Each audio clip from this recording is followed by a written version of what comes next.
आताच्या विज्ञान युगातली काही लोक, आताची काही तरुण मुलं प्रश्न विचारू शकतात, महाराज कालचं वर्तमानपत्र आम्ही आज वाचत नाही हो, वर लोटलेली रील्स आम्ही डबल पाहत नाही,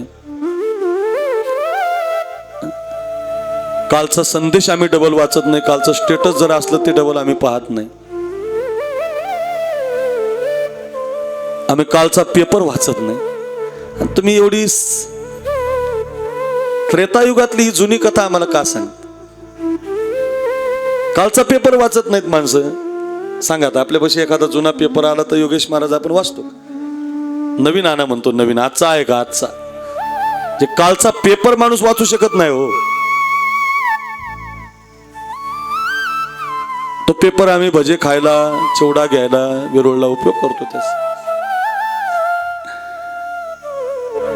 पण ही रामकथा आजही जुनी का होत नाही? ती का ऐकावी वाटते? का ती श्रवण करावी वाटते? तर त्याचं एक कारण आहे, रामकथा ही गंगा आहे आणि गंगा कधी जुनी होत नसते. तुम्ही असं कधी ऐकलं का गंगेचं पाणी जुनं झालं?